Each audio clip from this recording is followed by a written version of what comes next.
Hey, welcome to Integrated Preparedness. I'm Steve Smith. I want to talk today a little bit about how you are preparing, whether you're preparing just to survive or whether you're preparing to actually live. First, I want to welcome all of the new subscribers, all the new viewers, both on YouTube and on Patreon. It's great to have you here. I often say, and I think I've forgotten to say this the last few times, that I claim to have the smartest commenters in YouTube land. So if you're kind of new here, first off, don't just listen to my video, but go down and read the comments below, because we have some extra sharp people down there, and you can learn from them as well. And then also, feel free to, and I invite you to contribute yourself with some comments. All that we ask is that you be nice and polite, and don't start squabbles, because that's not what we're here for. We're here for kind of a positive situation, to help each other to learn things and such as that. I have had a great day, and this is kind of leading up to what I'm going to talk about. It's been a great day so far. Got up early, did some worked on my message for the church, did some other things. Kelly got up and made some frosted raisin biscuits, and then I made pancakes for everybody. And now the kids are off doing things in the other room. So if you hear them, that's just them having a good time. We we see things coming at us every day. Sometimes it's something new, and sometimes it's just more of the same old thing, and it tends to grind some people down, and I can understand that. But I see too many people. I won't say wallowing, that's kind of a deprecating term, but I see too many people wrapped up in all of the negativity. And I know that sells. I know that is what people, for some reason, and there is a psychological reason for this. I won't get into it. You maybe know yourself, or you can find out. But there is a certain psychological need on the part of some people to dwell on problems. That ensures that they're going to stay in those problems, and because it is what they need. It is a need. It's a neurotic need. And I hate to see that happening among people who are supposed to be doing things for a positive reason, and that is preparing. Like I said, I know that the bad stuff sells. It attracts people. It's like the old newspaper motto: if it bleeds, it leads, because people love watching the misery of others. They love projecting themselves into positions of misery or worry or whatever, and it can destroy you from within.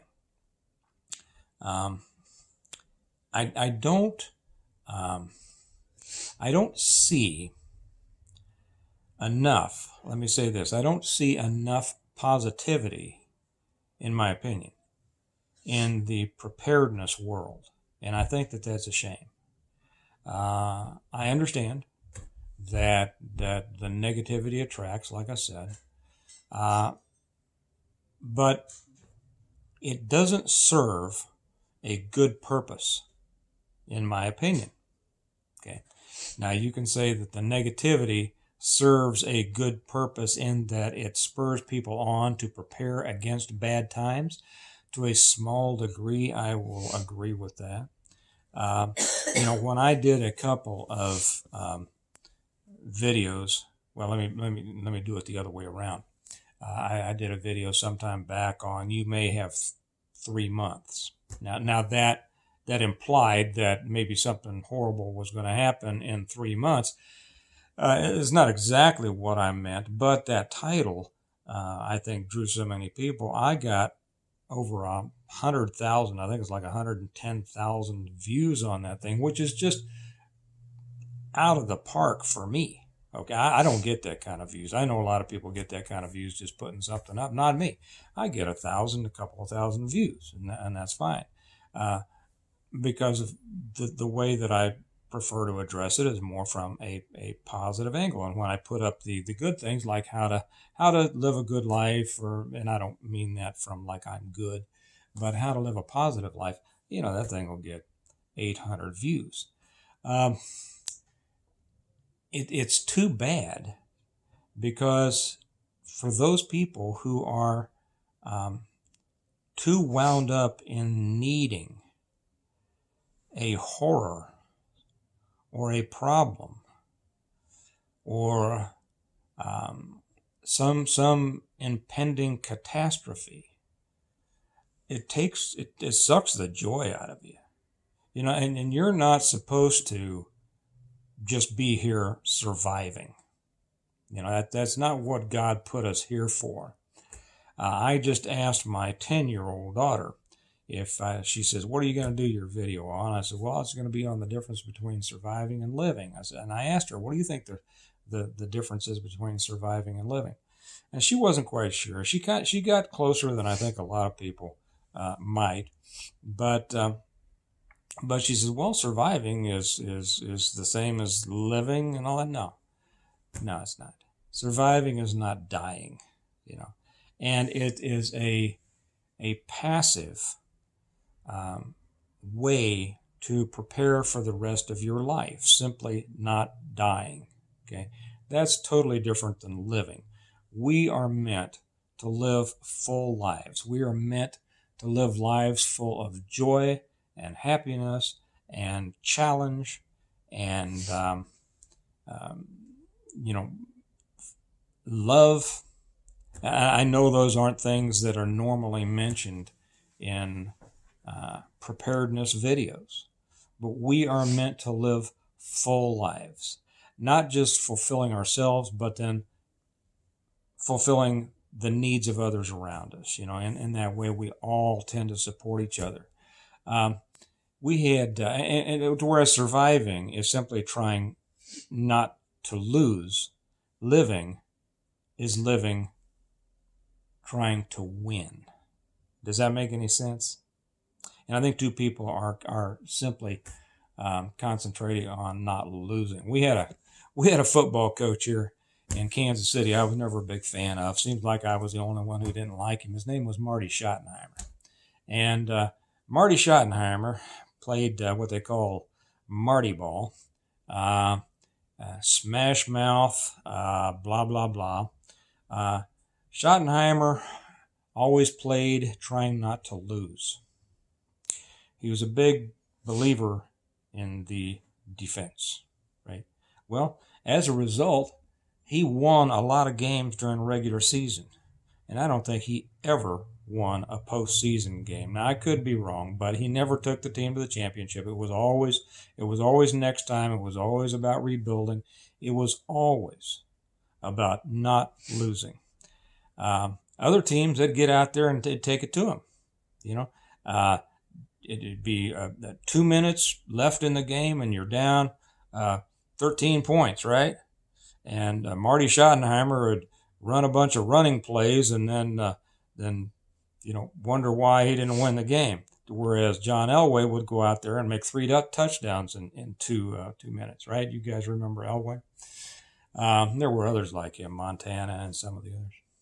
That's the difference. That's the difference between living positively and living defensively, or maybe I should say living offensively, not meaning that you offend other people, but that you are taking it. You are living with a forward-leaning position. You are looking to improve your life and your lifestyle every day in every way.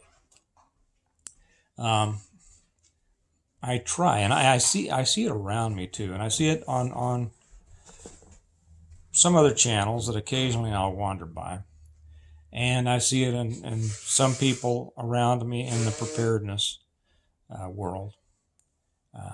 Simply always talking about the latest problem, and if you go on to the message or the news sites, that's what you're going to see. Is it the worldwide disease? Is it the economy? Is it the the latest conspiracy? Is it the this and that? Now, I'm not saying that those aren't problems. They are problems. But most of them are problems over which you have no control. You can't do anything about it. What you can do is do everything you can to live positively within a world of problems, right? You can decide whether to live in the winds of the hurricane or the eye of the hurricane, and I would suggest you decide to live in the eye. That hurricane is going to be spinning around you for the rest of your life, and I know that because one's been spinning around me all of my life. I can remember when I was a little kid, hardly old enough to understand, the news that I'd hear a little bit of as I wandered through the living room, and would hear about, Khrushchev was banging his shoe on the table, and he was saying, "We're going to destroy you," and everybody was digging bomb shelters in their yards, and we would do the old duck and cover, the drills for an atomic attack in grade school. So things have always been like this. Things have always, the world has always been full of enough problems to satisfy anybody who needed a lot of problems in their life. Now, I'm not saying don't be aware of those. Do be aware of them. You have to have an understanding of what's going on around you in order to prepare. But in all of that, you should be preparing not just to survive. Don't prepare defensively. Don't, if all you want to do is just survive a basic subsistence life, well, okay, but I don't see where that kind of a life is worth living. Yeah, I mean, it beats dying, I suppose, but for crying out loud, mankind has come a long way, and some will say we've come too far, and in some ways I would agree with that. But we are productive. The human race is a productive, creative race. We are meant to continue to learn and to get better and to better our lives. And not just materially, because many people lose themselves in materialism. They think that getting more and getting better and getting newer and getting more expensive and all that is the key to happiness. And we all know that that's not true, because some of the happiest people in the world are those who live the most simple lives.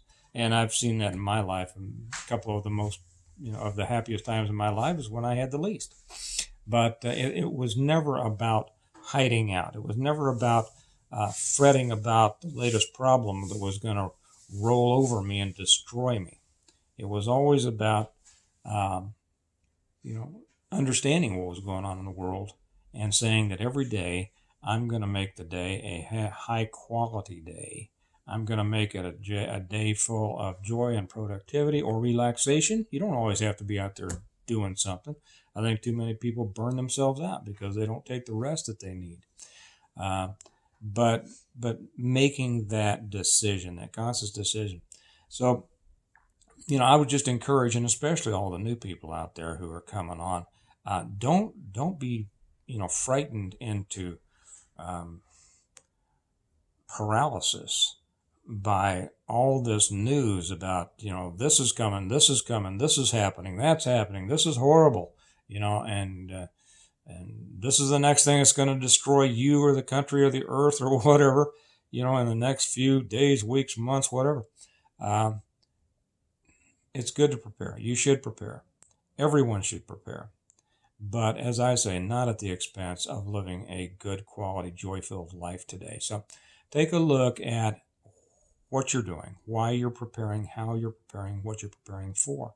And make sure that, first off, that preparedness does not consume you, because if it does, you're missing out on the life you're supposed to have today. And I think I'm going to leave it for there. I have a couple coming up that are about kind of horrible things, but that's also a reality. However, this one, I think, although not that many people will watch it, this is more important, because this really is about living your life productively in a positive way, and not out of fear and hiding from the multiple boogeymen that the world tells you are all around you. Anyway, I'll I'll call that one a day and remind you that we prepare well today in order to live well tomorrow. And those are the keys. Prepare well and live well.